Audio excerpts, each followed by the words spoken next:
and peace.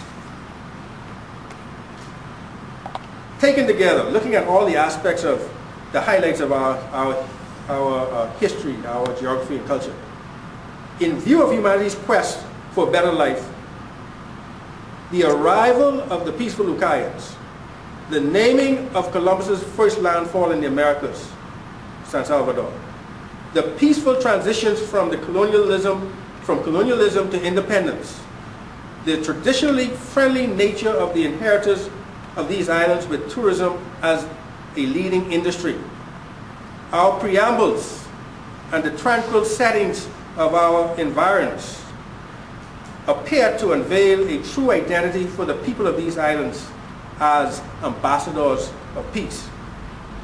You know, this is one of the few places you can go. I was just telling some people the other day that when I went to England for the first time back in 1981, I was walking down downtown London and I was hailing everybody. Hey, how you doing? How's it going? Okay, good day, good day, good day. And nobody's paying any attention to me. But I come to realize that's a part of our nature, to be friendly. Traditionally, we've been friendly, very peaceful. And don't go on the Farming Islands. You'll be waving all day, people here all day. The worst thing could happen on Farming Island if you're driving a vehicle and you have both hands on the steering wheel and one person on the left, one person on the right, and both hail at the same time. Consequently, ambassadors of peace, with such an identity comes a corresponding purpose to foster and promote the virtues of peace and a vision to make the world a more peaceful place to live. Consequently, ambassadors of peace are people who possess a vision to make the world a more peaceful place and a commitment to do those things, regardless of how big or how small, that foster and promote the virtues or values of peace that are compatible with their heritage. Hence, ambassadors of peace are committed to drawing upon the peaceful virtues of their islands' heritage to create a peace-filled world while encouraging others to do the same. These virtues include, but are not limited to the promotion and fostering of personal health, environmental integrity, and caring for each other. The importance of this calling takes on a greater depth of meaning with the realization that today's inhabitants, as you and I, are now dwelling on islands that were originally settled by the first indigenous people of the modern Americas to suffer genocide. These islands were once the home of the extinct Lucayans and now birthplace of the modern Americas. Over the years, Bahamians have made peaceful transitions from colonial, I mentioned that earlier. The rise of a new generation that possesses little knowledge, understanding, and appreciation of the past, along with the challenges of today's world, will ultimately widen existing and social fractures and thus inhibit national progress. There is a new generation that's coming that has no understanding of the past and they're not buying into what we were about, and without an understanding of a purpose and a vision to tap into, things can only get worse. And I think we all sense there is this sense of fear around us. Whatever we do, we're sensing harm and insecurity. But we need to be able to bring people into the new generation understanding of who they are and bring them have them tap into the identity as really ambassadors of peace. Furthermore, as the birthplace of the modern Americas, the Bahamas and the Turks and Caicos Islands were pre-positioned, this is a key point, as a type of motherland. Though comparatively small in stature, mothers are leaders in their own right who possess the ability to influence their offspring with vision, integrity, and purpose for a better life and a better world. As a motherland, these tiny islands and its people were destined to become a nurturing ground that was to influence its offspring. That is, the modern nations of the Americas, with the vision, integrity, and purpose to make this world a better place. In other words, we were not supposed to be following the crowd. We were supposed, as a people, we were supposed to be leading the crowd. We are a type of motherland meant to influence the world around us. And I close with this. The Lucayan Sea. The rich history, heritage, and legacy of these islands possess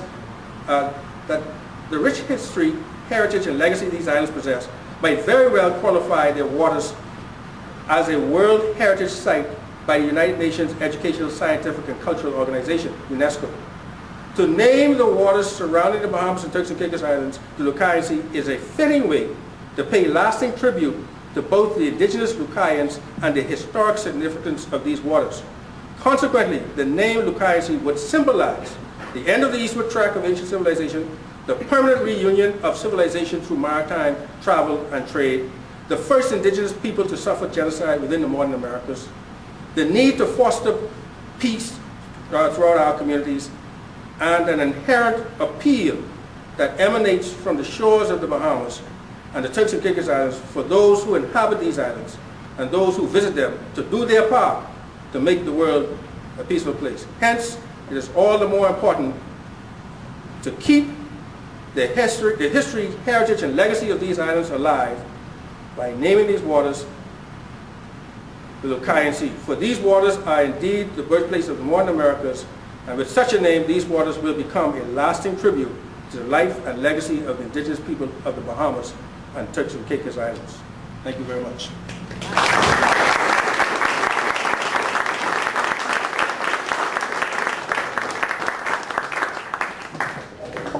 You are well researched.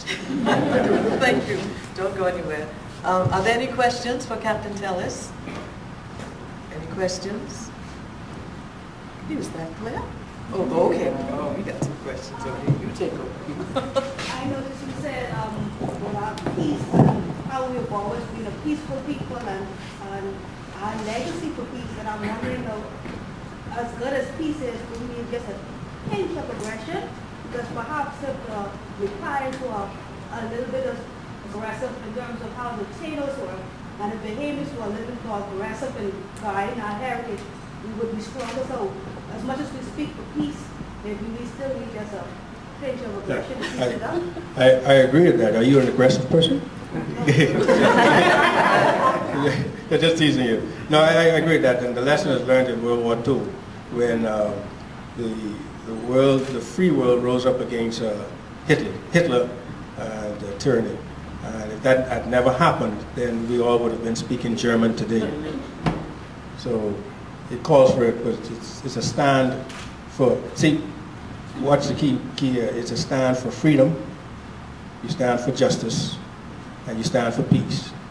And anything that counters that, you stand against it. Yes, sir. Good evening. We've heard a lot of historical background in support of this name change. Is there a real way for that to happen?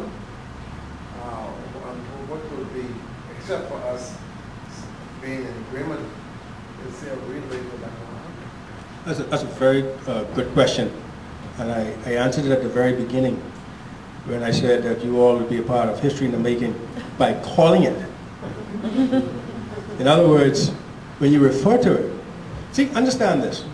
As Bahamians, we're not good at effecting change that concerns us and that change that's relevant to us. We prefer foreigners to come and make the changes, and we endorse it. And it has something to do with our lack of understanding who we are. Really, as leaders, to influence the good. Watch this now. We are living on an island or in a region where the first people to suffer genocide came from. We don't give that any regard. We don't give it any recognition. Symbolically, I'm not saying we're going to, hey, oh, hail the Lucayans. No. I'm saying we need to be able to look at the past and what happened and to be able to speak about it for the purpose of preventing it. Now, in the process, just had a flash. In my talk, we spoke about the Europeans imposing the name Carib on the Kalanagos foreigners came and said, I'm going to give you a name, and here's your name. We call you Caribs. And they were really Kalanagos. We have a tremendous opportunity now. So really, the Caribbean is not really the Caribbean.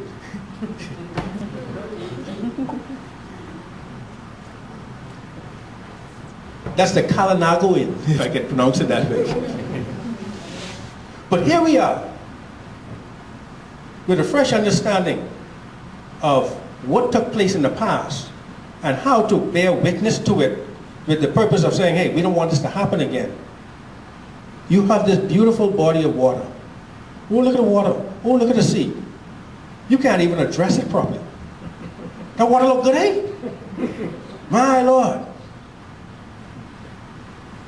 And the world is bragging about the Caribbean Sea, which is technically wrong.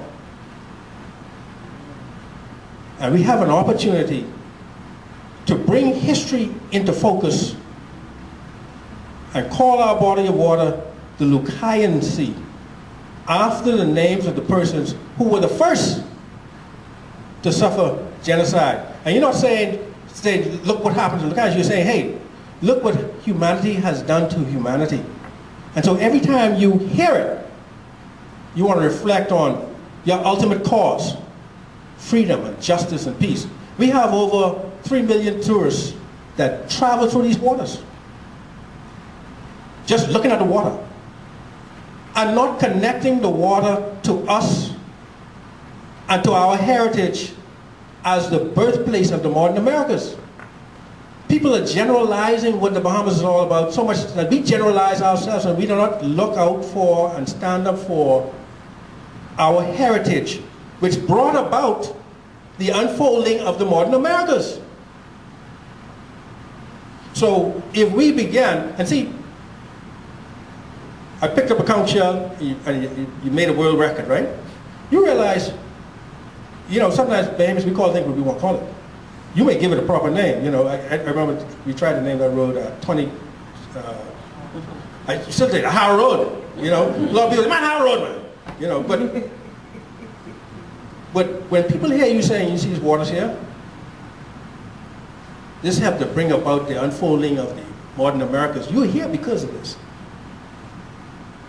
And this is where the first people of the entire modern Americas suffered genocide. And so we acknowledge what took place with the view that as we move forward, we do not want this to recur. Because let's face it now, we are now in a world of expanding chaos. We are not immune to it. And I spoke about promoting peace, security, and safety as a part of this presentation. Watch this. Most of our visitors come from the United States. And half of them come by way of cruise ships. We can't wait for harm to come on our shores. We become aggressive in speaking what we stand for. So you allow the mindsets of the people to begin to change. This is who you are. You're an ambassador of peace. You're not a creator of turmoil. And so every time you hear the word Lucayan Sea, which we are surrounded by, and Million Sea, people begin to ask the question, what's that all about? And so you help to educate them on the heritage of these islands and their responsibility to do their part to make the world a peaceful place. And so as we reach out with this kind of, you call it soft power, aggression, bringing people to understand what you're all about, strange things begin to happen.